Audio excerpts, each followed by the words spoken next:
Hello guys, welcome to my YouTube channel. Please subscribe and comment on it. Our next topic is determinant of the matrices. Last 2 lectures जिसने नहीं लिए वो ले सकता है, उसमें मैंने मैट्रिसेस का इंट्रोडक्शन दिया है और डिटर्मिनेंट और एडजॉइंट वगैरह के बारे में सब कुछ बता दिया है। अब ये टॉपिक बहुत इंपॉर्टेंट है, determinant of matrices.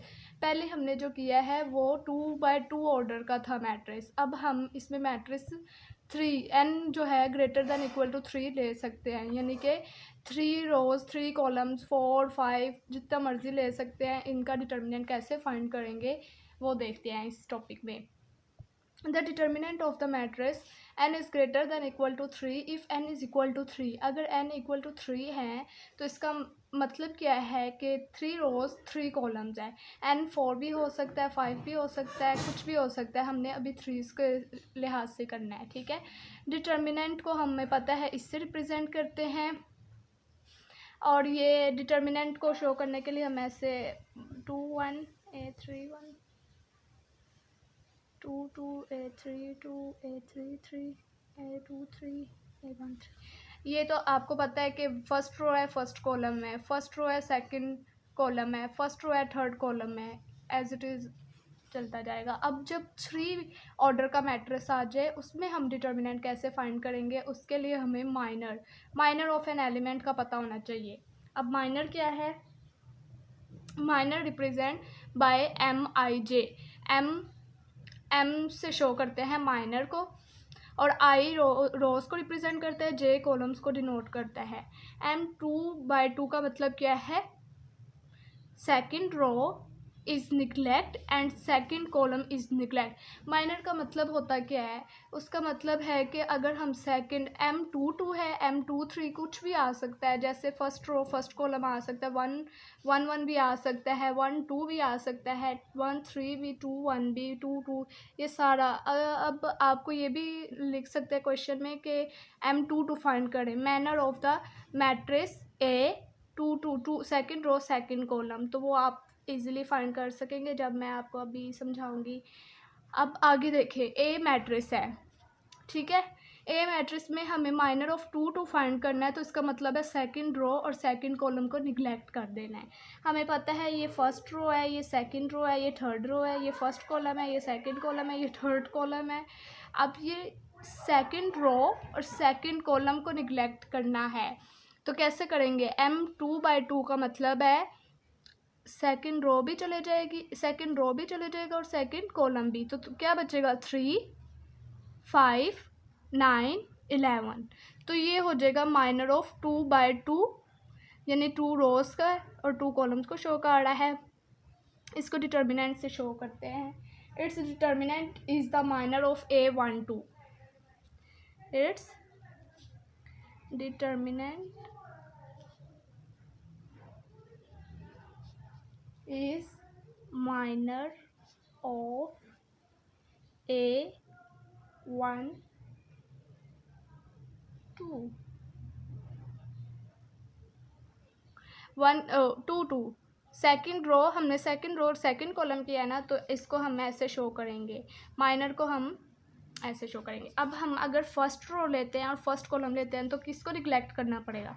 First row को निगलेक्ट करना पड़ेगा और फर्स्ट कॉलम को निगलेक्ट करना पड़ेगा। तो अगर हम ये फर्स्ट रो और फर्स्ट कॉलम निगलेक्ट कर दे तो हमारे पास क्या बचेगा? 7 8 10 11। Is it clear?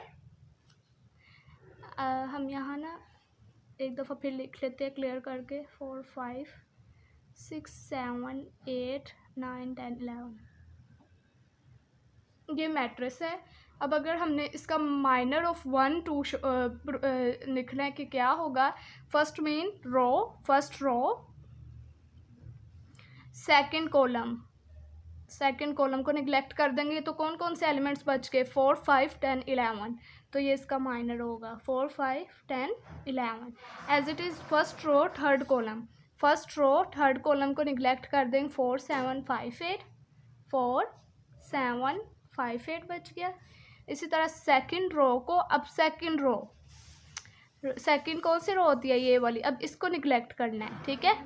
और फर्स्ट कॉलम इसको निगलेक्ट करना है, तो क्या बचेगा 6 9 8 11, 6 9 8 11 as it is. Second row second column, second row second column, तो क्या बचेगा 3 5 9 11। Second row third column, second row third column 3 6 5 8। Third row, अब थर्ड रो में क्या आ जाएगी, ये वाली रो आ जाएगी और फर्स्ट कॉलम में ये, तो 6 7 9 10, 6 7 9 10।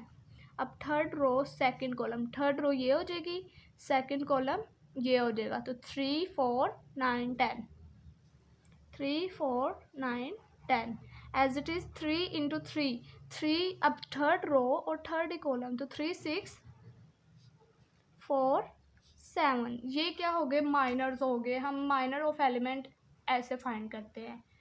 समझ आ गई है आपको। आगे cofactor of an element, the cofactor of an element a i j. A i j का आपको पता है, ये कोफिशिएंट्स को शो करता है किसी भी मैट्रिक्स के। ये क्या है, एंट्रीज है। एंट्रीज को ए आई जे, आई रोज को शो करता है और जे किसको शो करता है, कॉलम को। इसी तरह हम जितने ऑर्डर का लेंगे उसी लिहाज से हमारी 3 रोज है तो 3 कॉलम्स है। 1 1 2 3 रोज को शो करता है, 1 2 3 कॉलम्स। ठीक है। अब हम the cofactor of an element हमें पता है, इससे शो करते हैं, denoted by A i J. Cofactor जो है, हमें कोफैक्टर फाइंड करने के लिए भी ए आई जे से रिप्रेजेंट करना पड़ता है, यानी कि किसी भी मैट्रिक्स ए का हमने कोफैक्टर फाइंड करना है तो आई कोई भी रो हो सकती है, सेकंड रो, जे सेकंड कॉलम। ठीक है। इसी तरह अब हम सेकंड रो सेकंड कॉलम ले रहे हैं कोफैक्टर फाइंड करने के लिए, तो हम यहाँ फार्मूले में आई जे की जगह 2 2 पुट करेंगे, -1 आई की जगह भी 2 आ जाएगा क्योंकि हमने 2 लिया हुआ है, रो और कॉलम भी 2 है तो जे की जगह भी 2 आ रहा है। और मल्टीप्लाई माइनर से मल्टीप्लाई करना है, और माइनर जो भी होगा उसका आई क्या होगा 2 और जे भी क्या होगा 2। ठीक है। उस लिहाज से माइनर हमारे पास 2/2 ये वाला आ रहा है। आपको किसी क्वेश्चन में सारे माइनर्स फाइंड करने के लिए भी कह सकते हैं, किसी में आपको एग्जैक्ट कहेंगे 2/2 का फाइंड कर लें या 2/3 का फाइंड कर लें। एज इट इज़ कोफैक्टर भी किसी भी एलिमेंट किसी भी मैट्रिक्स का फाइंड करने के लिए कह सकते हैं, तो वो भी हम देख लेंगे, क्वेश्चन के हिसाब से करेंगे। और ये माइनर आ जाएगा इधर। ठीक है, ये ऐसे फाइंड करें। अभी मैं एग्जाम्पल करवाऊँगी तो आपको ये अब नेक्स्ट एग्जांपल है हमारे पास कि हम डिटर्मिनेंट कैसे फाइंड करेंगे। एवेल्यूएट डिटर्मिनेंट, डिटर्मिनेंट फाइंड करने के लिए हम ये फार्मूला ले सकते हैं। ये फार्मूला है, यानी कि A11 माइनर ये m को शो कर रहा है, माइनर को शो कर रहा है, और A12 मीन क्या है कि ये कोफिशिएंट, यानी कि ये जो कोफिशिएंट्स हैं ये एंट्रीज कह सकते हैं आप इसको, ये एंट्रीज को शो कर रहा है। अब आप यानी कि फर्स्ट रो को लेके भी इसकी एक्सपेंड कर सकते हैं, सेकंड रो को लेके भी एक्सपेंशन कर सकते हैं, थर्ड रो को भी लेके एक्सपेंड कर सकते हैं, लेकिन हम यूज़ करेंगे फर्स्ट रो को लेके एक्सपेंड कैसे करते हैं। A11 एक तरह से ये हमें क्या शो कर रहा है, एंट्री शो कर रहा है। 11 है first row first column, first row second column, first row third column, और ये second row first column, second row second column, second row third column, third row first column, third row second column, third row third column. ये अब A11 यानी कि आप first row को लेके भी चल सकते हैं डिटर्मिनेंट फाइंड करने के लिए, सेकंड रो को लेके भी और थर्ड रो को भी।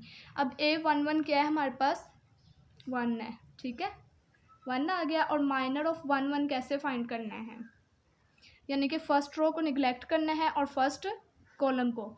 फर्स्ट रो को निगलेक्ट कर दिया, फर्स्ट कॉलम को, तो माइनर क्या बच गया हमारे पास 3 -3 1 2। ठीक है, माइनस का साइन आना है इसमें हमेशा, सेकंड वाले में माइनस का, यानी कि हमारे पास डिटर्मिनेंट में माइनस का साइन आएगा।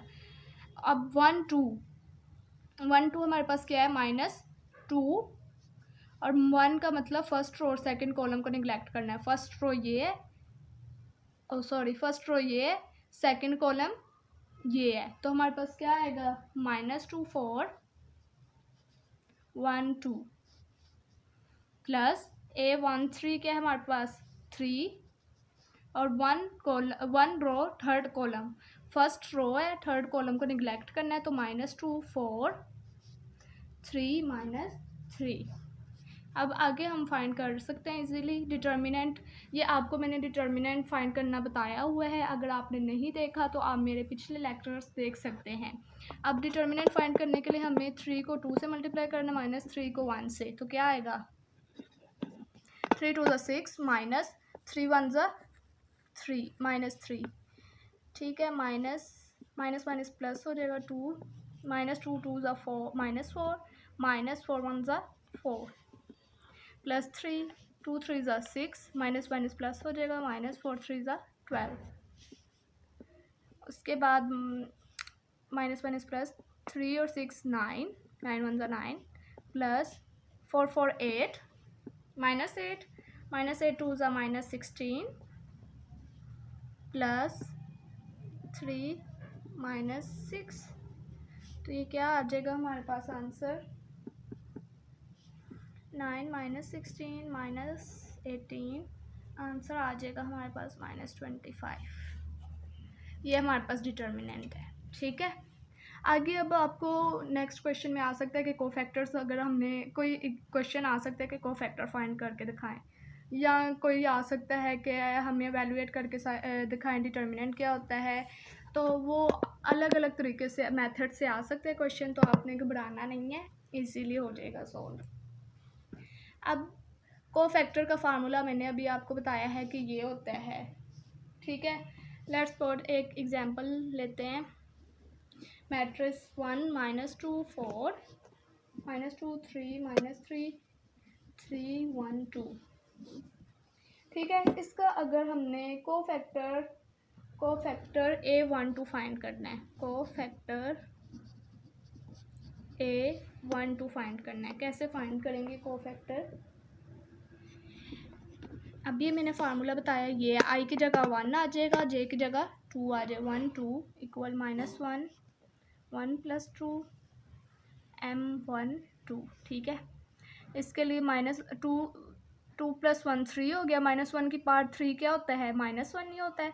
और माइनर ऑफ 1 2 फाइंड करना आपको आता है, कैसे करेंगे फाइंड। माइनर ऑफ 1 2 का मतलब क्या है, फर्स्ट रो और सेकंड कॉलम को निगलेक्ट करना है, फर्स्ट रो सेकंड कॉलम को निगलेक्ट करना है, तो हमारे पास -2 4 1 2 आ गया। अब हम इसको डिटर्मिनेंट हमें इजीली आता है, क्या लेते हैं, कैसे लेते हैं।